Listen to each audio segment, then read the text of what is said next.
de presse aussi pour faire le point à l'occasion de votre 70e anniversaire en fait. On vous souhaite d'abord un bon anniversaire, hein, c'est important. Et puis effectivement, on aura le plaisir de vous entendre sur vos projets, sur l'association, enfin, etc., sur les rencontres que vous organisez. Alors pour nous en parler, nous accueillons Madame Barbara Hintermann, la secrétaire générale de la Fondation Co, Madame Stéphanie Bury, la directrice de la communication, et Monsieur Diego Leon Sagot, avec qui on est en contact pour préparer cette rencontre. Alors, avant de vous donner la parole, je vais vous demander de signer notre petit livre d'or. Voilà. Là, et puis je vous remets le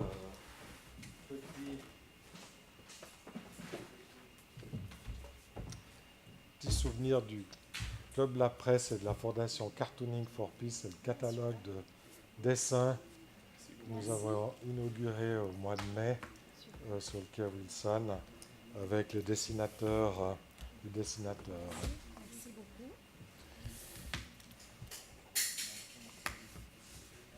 Voilà, et je passe la parole alors à Madame Hintermann qui va ouvrir les feux. Ou c'est vous, Diego? Oui, c'est moi. On commence comme ça alors. Très bien. Parfait. Merci beaucoup. Voilà. Merci beaucoup. Merci. Voilà, et bonjour à toutes et à tous. Merci d'être venus ce matin pour cette conférence de presse. C'est vraiment un plaisir de vous accueillir ce matin ici, chez les locaux du Club Suisse de la Presse. Tout d'abord, j'aimerais remercier le Club Suisse de la Presse, et tout particulièrement son directeur exécutif, M. Guy Métain, pour nous avoir accueillis ce matin et pour nous avoir soutenus pour cette conférence de presse. Avant de donner la parole à Madame la secrétaire générale de la Fondation Co, Barbara Hintermann, et Madame la directrice de communication de la Fondation, Stéphanie Bury, nous allons vous montrer une petite vidéo qui montre déjà des éléments explicatifs sur l'importance des co comme un lieu de rencontre, mais aussi sur l'importance du travail de la Fondation Co, surtout dans le domaine de la construction de la confiance, la promotion du leadership éthique et aussi la promotion d'un mode de vie durable. Voilà, on regarderait la vidéo maintenant et après, ça sera la parole à Madame Hintermann.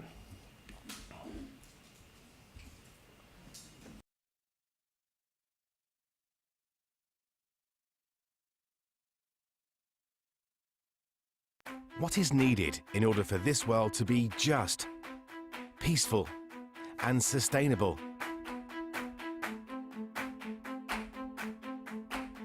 When one person changes, they change their community and surroundings.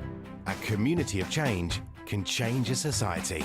From what I have seen, you young people are going to change the world, and you have to be the change that you want to see. For individuals to change, we need a space for peace and personal reflection.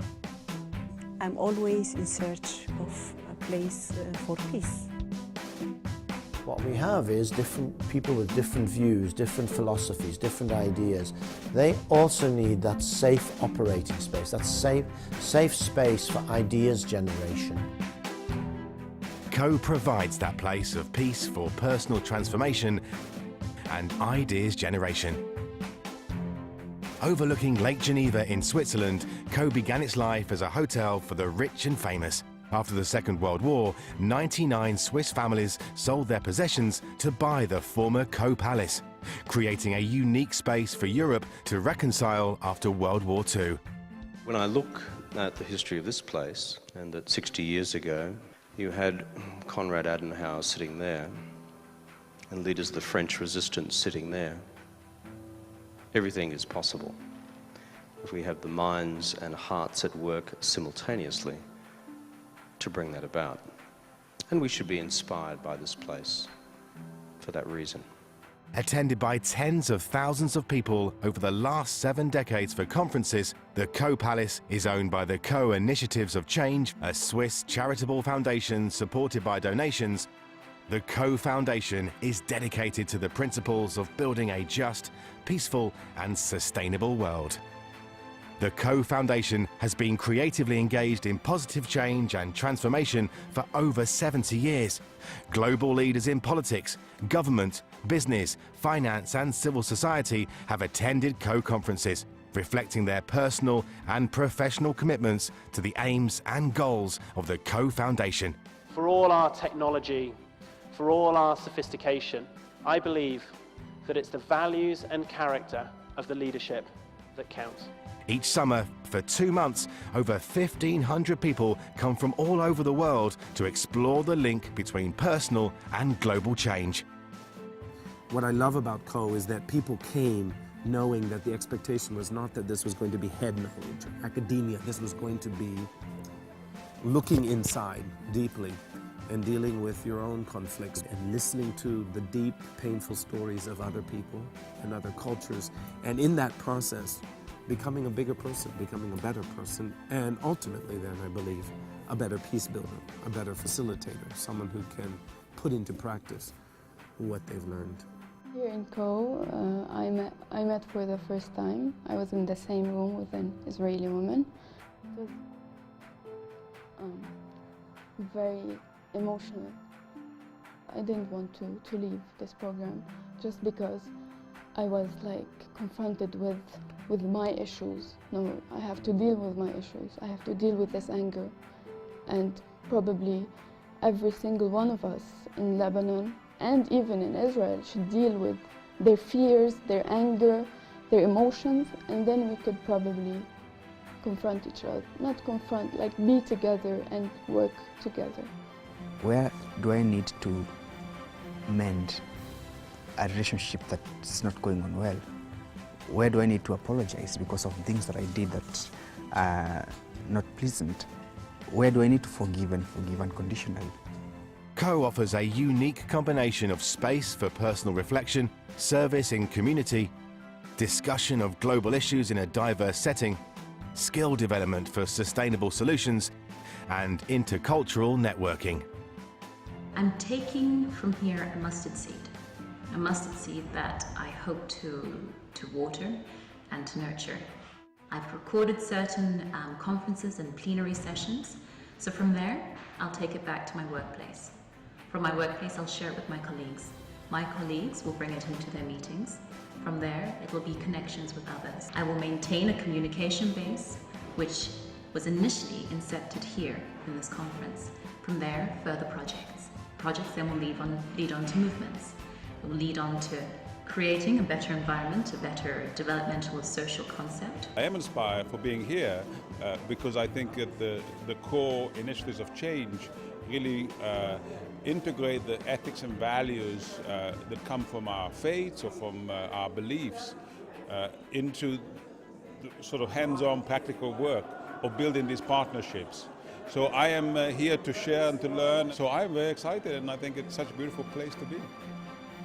The events and people's experiences at Co have an impact that multiplies far beyond the individual experience. The activities of the Co Foundation are more relevant and needed today than ever before. Its impact on individuals, communities and society is both direct and tangible.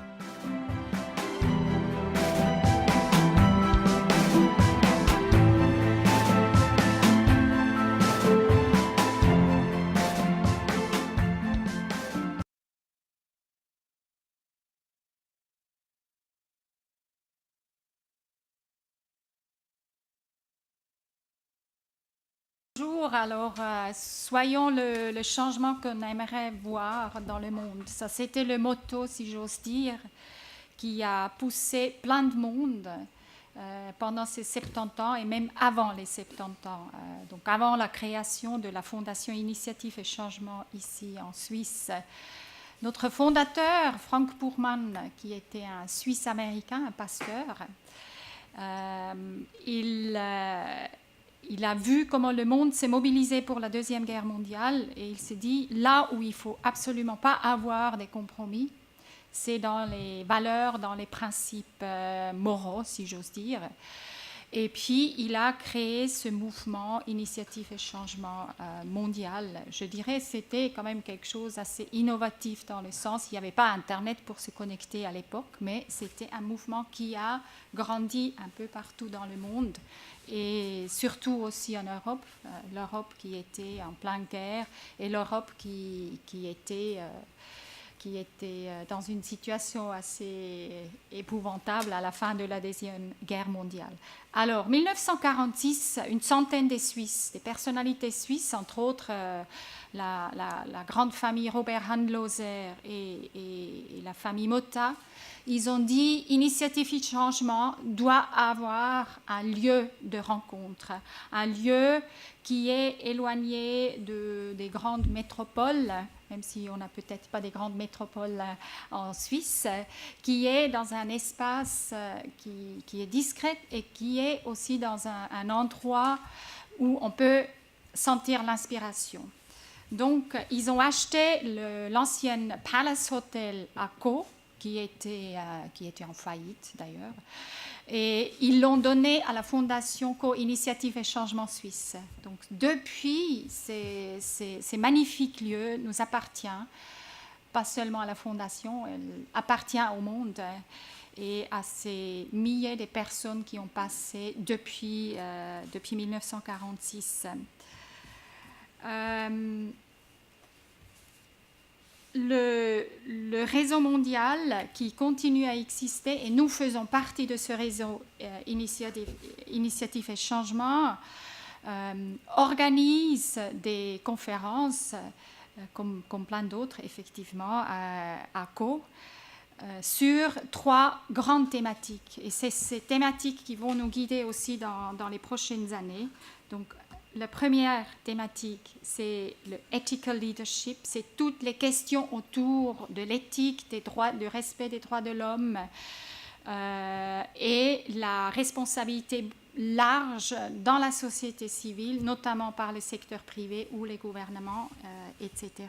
Et je pense aujourd'hui cette thématique a encore plus de la place et de besoin vu les derniers scandales qu'on a tous entendus par les médias, soit Volkswagen, soit FIFA, soit UEFA, etc., etc.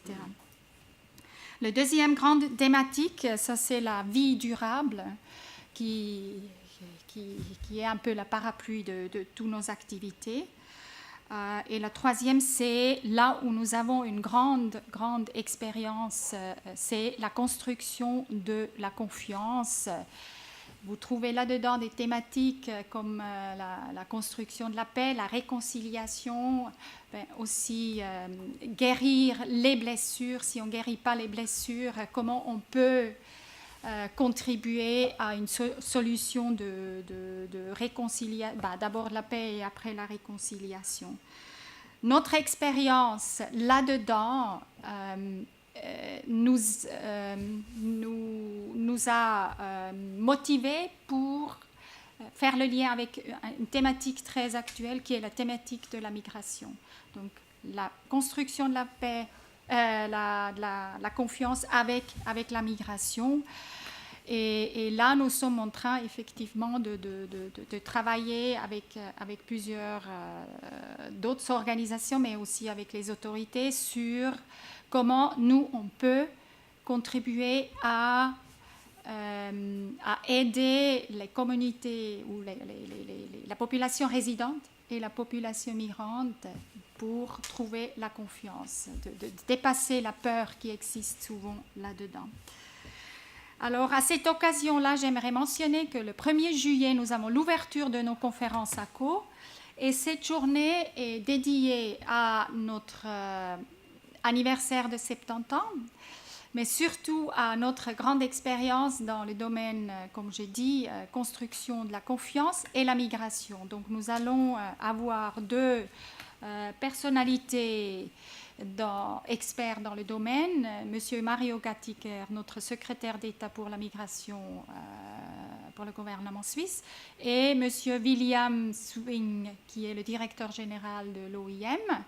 Et ensuite, nous allons avoir une discussion, un panel discussion, autour de la thématique. Il va y avoir un jeune migrant dedans, de la Bolivie qui est intégré. Il va y avoir un monsieur très très âgé qui a survécu les camps de concentration pendant la Deuxième Guerre mondiale comme enfant, et qui est d'ailleurs arrivé à Kau comme réfugié avant 1946, donc autour de 1944, parce que ça c'était une période importante, les 2 ans, 44 à 46, donc avant que nous sommes devenus propriétaires, c'était un refuge pour à peu près 1600 personnes, des réfugiés de la Deuxième Guerre mondiale, et c'était sous l'auspice du gouvernement suisse.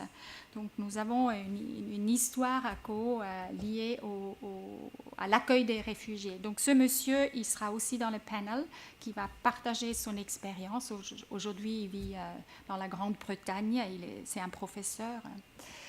Et puis nous avons 2 autres personnes qui sont dans ce panel. Une personne qui vient de l'Éthiopie, qui n'est pas un migrant, mais qui travaille dans la prévention de la migration en Éthiopie. Et une 4e personne de l'Hospice général qui travaille aujourd'hui avec les migrants qui arrivent aujourd'hui à Genève.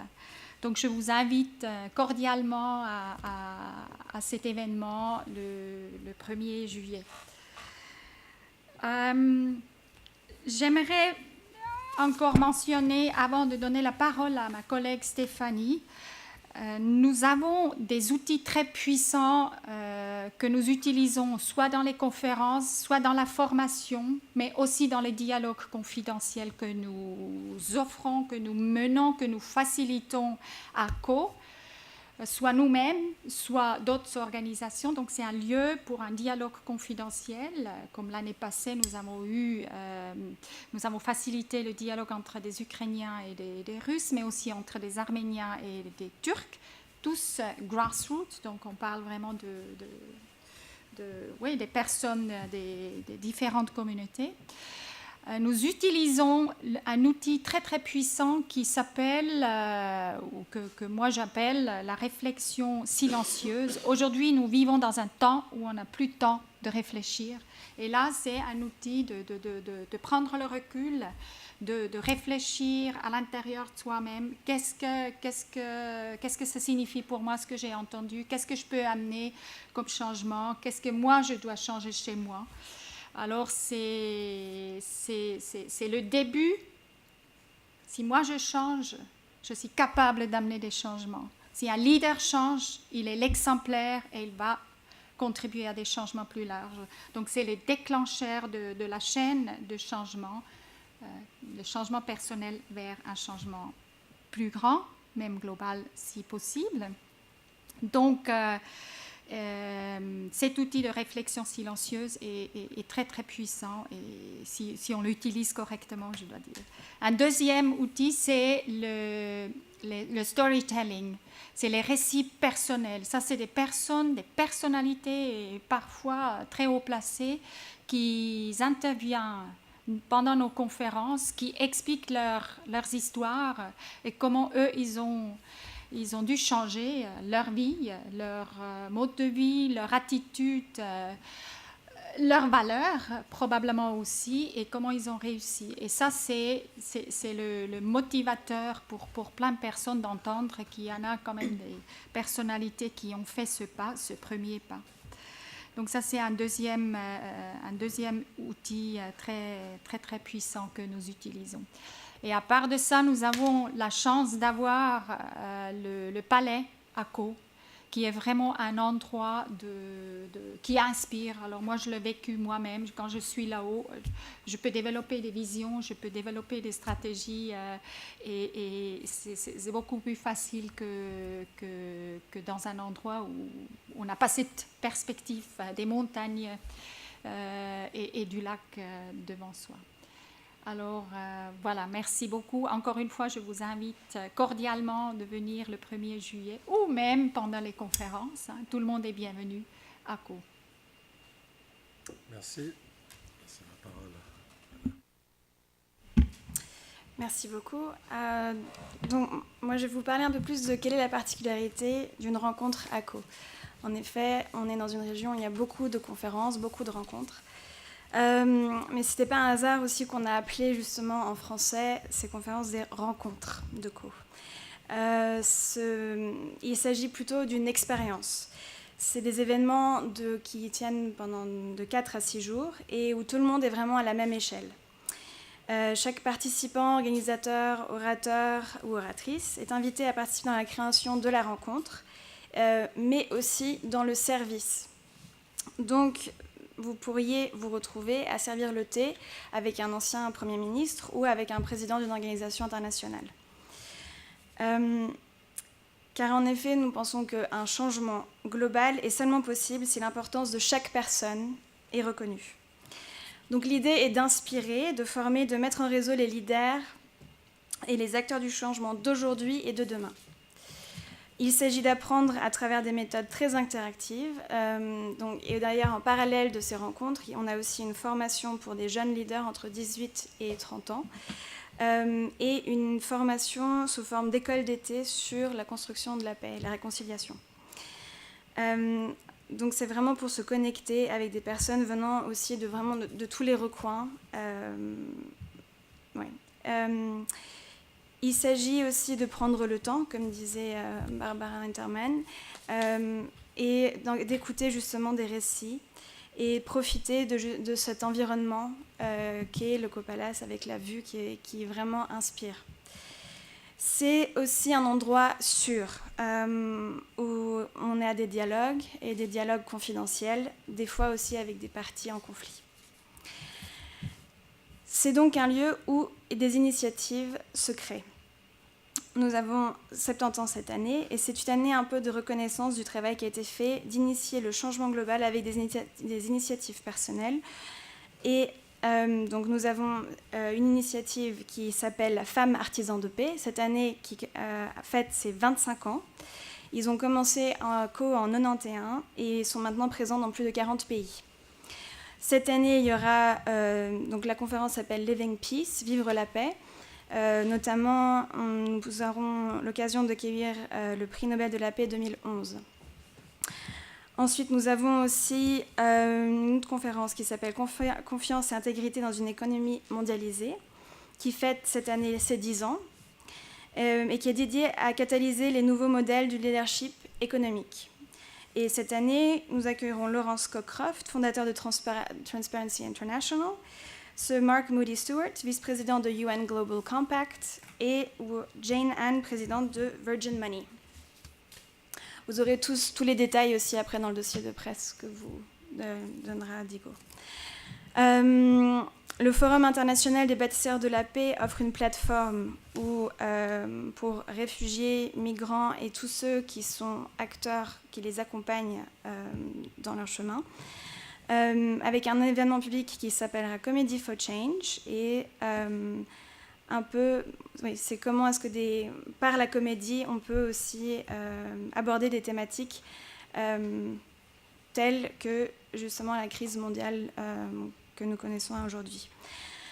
Une autre conférence ou rencontre intéressante, ce sont les enfants acteurs de changement dans la société, CATS, qui cette année aborde le rôle des enfants dans la mise en œuvre des objectifs de développement durable de l'ONU. Et plus de 30 délégations d'enfants du monde entier sont attendues. Le dialogue de co sur la terre et la sécurité se concentre sur le potentiel de la restauration des terres dégradées pour limiter la migration environnementale. Et on verra 2 cas spécifiques, notamment du Kenya et du Nigeria. La gouvernance équitable pour une meilleure sécurité humaine donne la place à chaque personne, organisation ou groupe qui se bat contre la corruption sous toutes ses formes. On a encore 2 autres conférences, une qui s'appelle Europe inachevée, pour relancer une Europe inachevée. C'est vraiment une plateforme ou un séminaire pour voir comment est-ce que Initiative et Changement, le réseau d'Initiative et Changement, surtout en Europe, comment peut-elle aider à répondre aux défis dont fait face l'Europe aujourd'hui.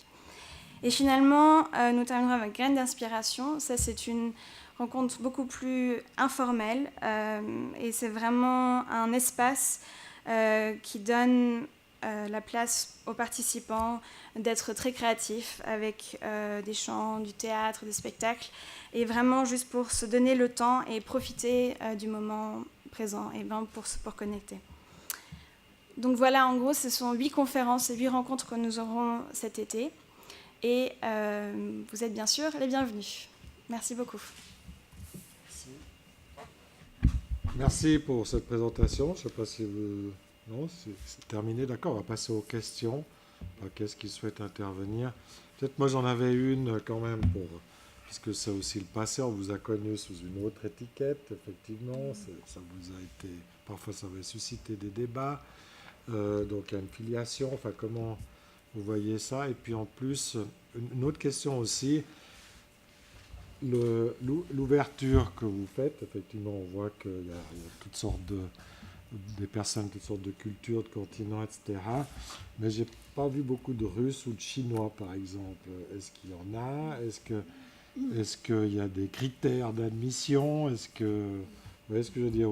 Est-ce qu'idéologiquement, ça vous pose un problème? Enfin voilà, peut-être aussi ce genre de questions. Alors, par rapport... Je vous laisse appuyer.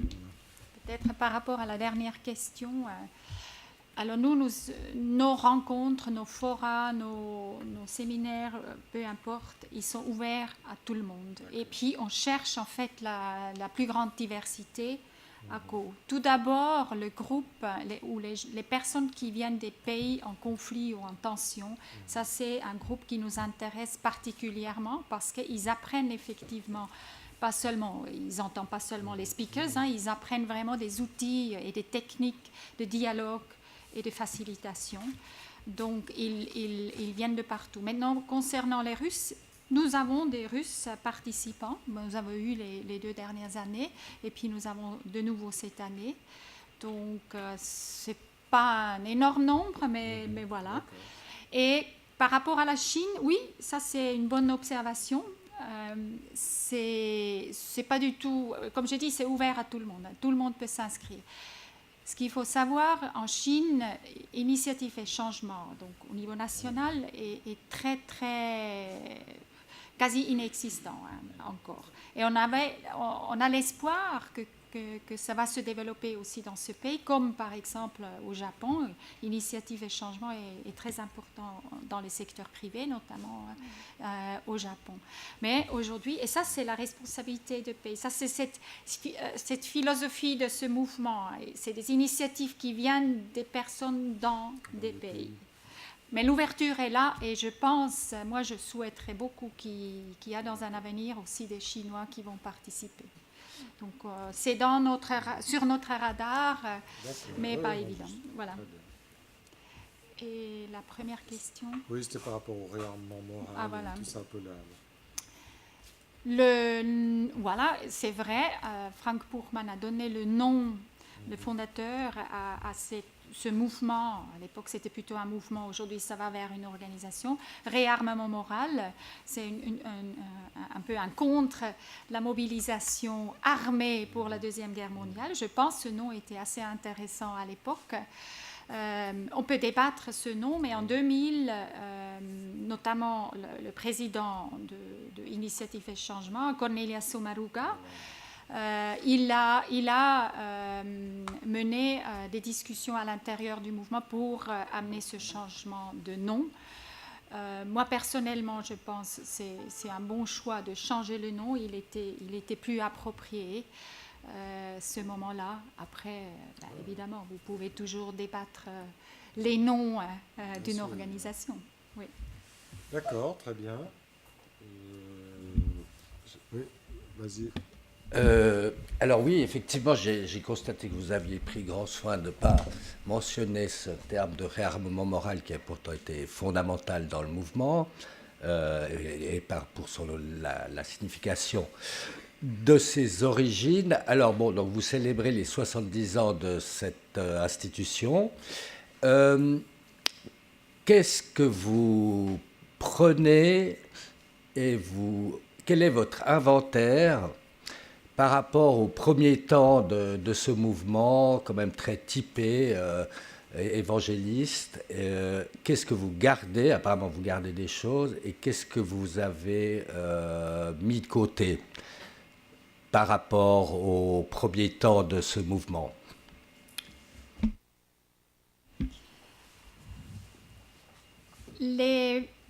Qu'est-ce qu'on a gardé de ce mouvement? C'est le mouvement même. C'est un mouvement mondial qui est basé tout d'abord sur des initiatives des individus. Et ça, on a gardé et on continue de la garder.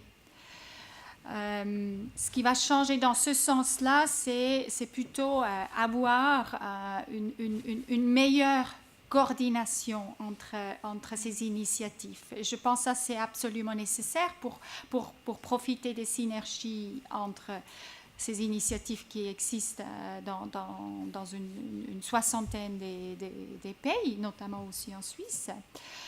Donc, un peu plus de coordination et de cohérence sans détruire cette créativité riche qui existe autour du monde. Alors, vraiment, des individus qui ont une grande motivation pour contribuer au changement nécessaire dans la communauté, dans la société ou même dans les pays. Ça, c'est quelque chose qu'on aimerait absolument garder. Les valeurs aussi, les valeurs qui étaient définies par Frank Buchmann à l'époque, oui, c'était des valeurs basées, et ça c'est notre histoire sur le christianisme, mais ces valeurs aujourd'hui, ils sont universels. Je pense nous avons des rencontres avec des musulmans, nous avons eu des personnes juives, nous avons eu des Dalai Lama, il est venu à Caux aussi, donc nous avons des contacts avec toutes sortes de religions. Donc il n'y a pas eu là une tension autour de ces valeurs. Après, c'est le mot pour décrire ces valeurs qui vont probablement changer, qui ont déjà changé dans certains pays, pour mieux que ça parle mieux aujourd'hui aux gens. Mais le fond des valeurs vont rester les mêmes. Et ça, c'est très, très important. Et après, ces outils que j'ai mentionnés avant, comme la réflexion silencieuse, c'est quelque chose qui existe depuis toujours. Ça va continuer à exister. Ça, c'est vraiment quelque chose de très puissant et très, très important si on veut déclencher des changements. Et l'approche de commencer, c'est chez soi-même, tout d'abord, faire de l'ordre. Ça, c'est aussi quelque chose qui va continuer. Après, le monde a changé, le mouvement doit s'adapter à certains changements aussi, notamment ce que j'ai dit, un peu le wording, les mots, et puis aussi les thématiques. Les grandes thématiques, ça joue toujours, parce que c'est des thématiques qui existent depuis très longtemps et qui vont nous accompagner encore très longtemps, je pense. Par contre, il y a des sous-thématiques qu'on peut glisser dans ces grands thèmes, sustainable living, ethical leadership et puis les trust building, comme la migration aujourd'hui, même si ce n'est pas une nouvelle thématique, je suis d'accord, mais elle est très actuelle vu la tragédie autour de ces personnes. Donc voilà, alors je pense que j'ai résumé un peu en grand. Alors, les origines, c'est vrai ce que vous avez mentionné, c'était une organisation chrétienne. Aujourd'hui, c'est une organisation non religieuse qui promue beaucoup le dialogue interreligieux. De rebondir, donc vous dites une organisation non religieuse, en fait c'est une organisation multi-religieuse ou oui. Toujours très religieuse. Oui. Donc l'importance de la religion ou de la spiritualité est bel et bien toujours au cœur de votre mouvement. La spiritualité, oui, ça je pense aussi, c'est quelque chose qui manque aujourd'hui en tout cas dans notre société occidentale, je trouve. Alors ça c'est quelque chose qui continuait à exister et c'est très important pour nous. Maintenant, vous dites religieuse, nous sommes ouverts aussi pour les personnes sans religion. Alors, les athéistes, et ça, c'est Cornelia Sommaruga qui l'a clairement dit au début, vers 2000-2001. Donc, ça, c'est aussi important à souligner. Oui, il y en a. Toutes les religions, les personnes qui sont croyants, qui sont présents, qui sont bienvenus, comme ceux qui ne poursuivent pas nécessairement une croyance ou une religion. Je pense qu'il est très important, c'est les valeurs, qu'il y a vraiment un partage des valeurs, beaucoup plus que la religion. Très bien.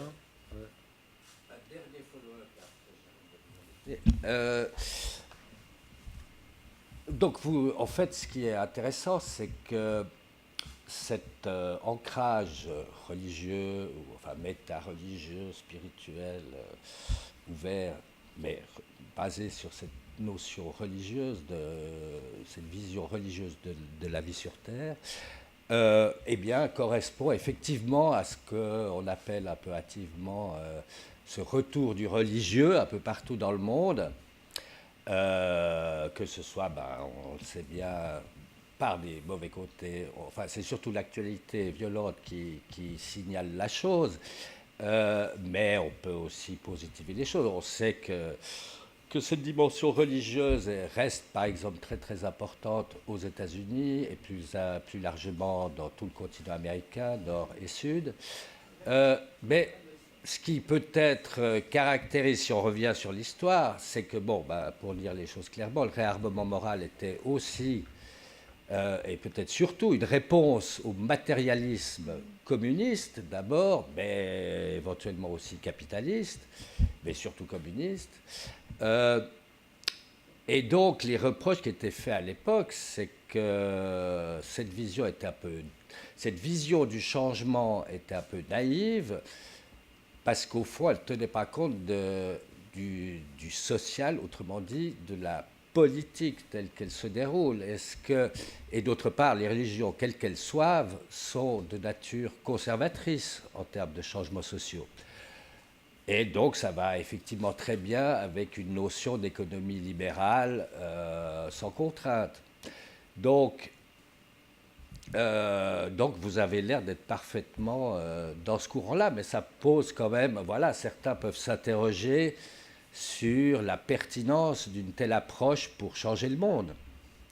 À l'époque où le mouvement avait été qualifié, le Bookman avait été qualifié d'être un grand naïf.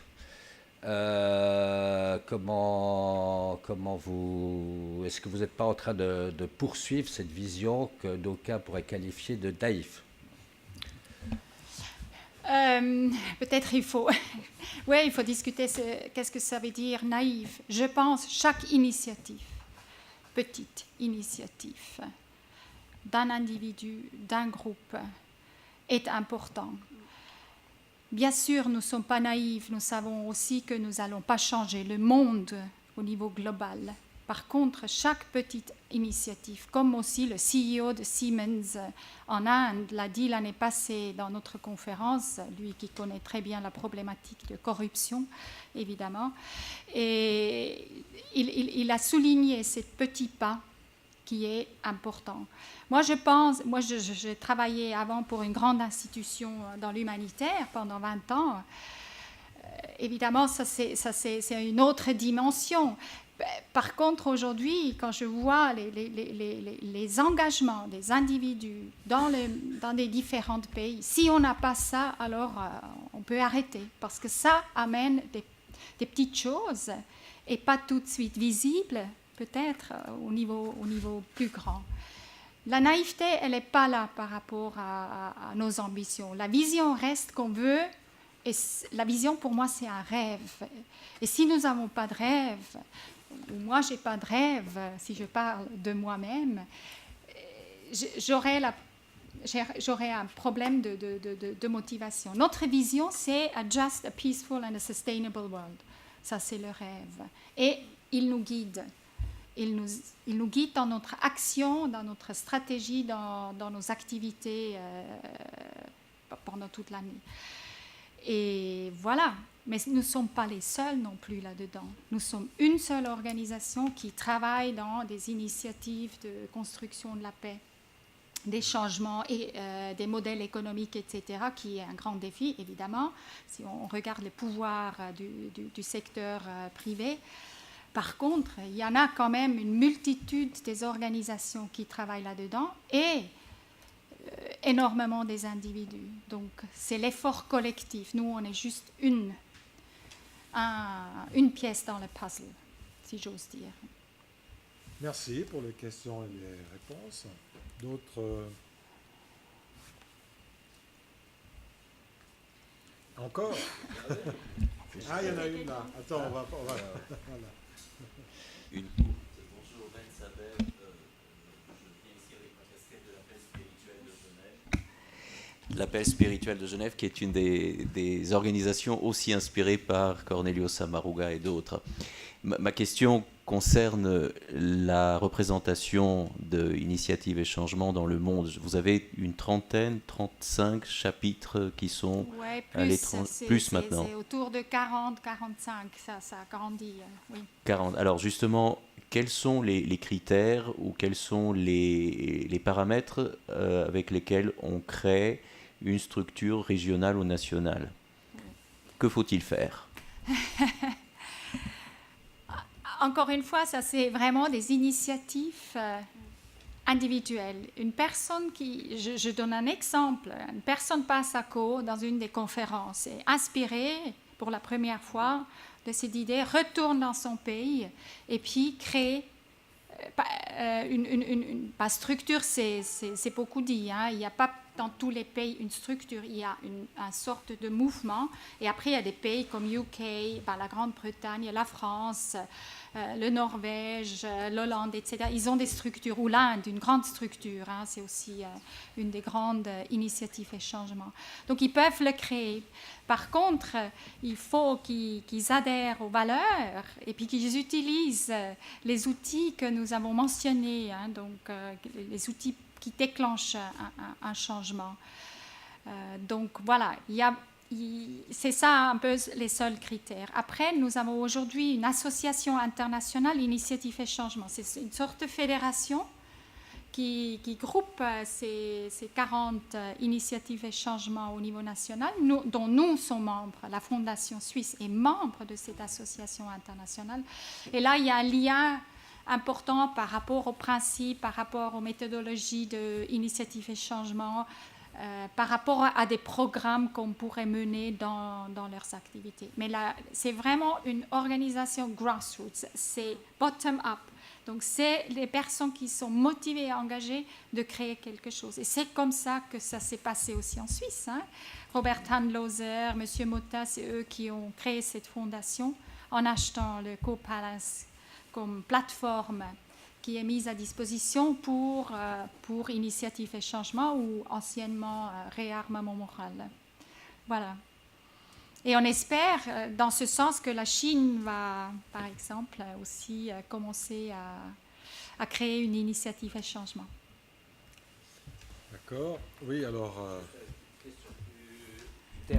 plus concrète. Donc, un peu dans la suite de la question précédente. Donc, à l'époque du réarmement moral, il y avait donc CEDCO était un des headquarters du mouvement. Quelle était son importance par rapport aux autres sièges du mouvement? Est-ce que c'était un lieu particulier ou c'était simplement la représentation en Suisse ou en Europe? Et aujourd'hui, est-ce qu'on est dans le même cas de figure ou est-ce que CO, par rapport à l'ensemble du mouvement, a gardé une espèce de spécificité? Voilà.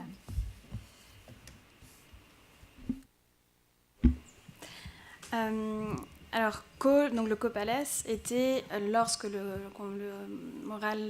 réarmement moral était fondé, en 1946, il y avait le centre de conférence aussi aux États-Unis. et je crois aussi différents UK aussi, Grande-Bretagne. Mais Co était vraiment aussi de par sa grandeur, était vraiment devenu le centre vraiment pour tout le réseau. Dans les années 60 ou 70, je crois, il faudrait juste revoir ça, il y a aussi le centre de conférence en Inde qui a été ouvert par le petit-fils de Gandhi, Mahatma Gandhi. Donc aujourd'hui, les centres UK en Grande-Bretagne et en Suisse ont fermé, et donc on reste vraiment avec ces deux centres, un en Europe, donc à Co, et le centre en Inde à Panchkani. Voilà. Et ça reste encore très important pour le réseau. Oui. Merci Frédéric Burnand de Suisse Info pour toutes ces questions. Merci. Oui, allez-y. J'aimerais juste vous rajouter quelque chose par rapport à ce que vous disiez juste avant. Pour ajouter ce que disait aussi Madame Interman, je crois que ce qui est aussi important, le dialogue interreligieux reste aussi quelque chose qui est très important. Et ça, c'est quelque chose... La religion est un des acteurs qui est encore très important si jamais on veut un changement aussi global. Donc je pense que c'est surtout pour nous, on se voit aussi vraiment comme une plateforme avec ces valeurs qu'on a, et qu'on puisse vraiment avoir tous les acteurs de la société pour justement pousser ce changement. Et quand vous disiez que par rapport au départ, les réponses n'étaient pas adaptées au monde en 1946, aujourd'hui, c'est vraiment... Et puis, d'ailleurs, on a essayé depuis de vraiment toujours bien adapter les réponses des défis sociopolitiques et économiques qu'on a. Et c'est bien pour ça aussi que cette année, on a décidé de se concentrer aussi sur la migration et sur le leadership éthique en Suisse. Et on essaye, à travers aussi un réseau maintenant avec d'autres organisations et des acteurs locaux, régionaux, d'autorités, à vraiment être sûr que nos réponses ou peut-être aussi les questions que l'on pose soient vraiment adaptées aux problèmes, aux défis d'aujourd'hui. Merci. Est-ce qu'il y a encore d'autres questions, commentaires de la part de nos hôtes? Non. Écoutez, oui, monsieur, oui, Diego. Oui. Je voulais juste ajouter que derrière la salle, vous trouverez les dossiers de presse avec l'information détaillée sur la rencontre avec les speakers, les intervenants principaux qui seront à Co cet été. Et si vous avez des questions bilatérales, on reste bien évidemment à votre disposition. Il y a aussi un apéro derrière offert par le Club suisse de la presse à cette occasion. Merci beaucoup. Alors, merci encore. On vous souhaite plein succès pour vos événements, vos manifestations là, de cet été. Effectivement, j'ai regardé le programme, il est extrêmement riche. Il y a une douzaine d'événements différents, enfin, de conférences avec des thématiques différentes entre le 1er juillet et le 20 août, grosso modo. Donc 2 mois d'intense activité. On vous souhaite un plein succès pour tout ça et votre 70e anniversaire. Merci beaucoup. Merci.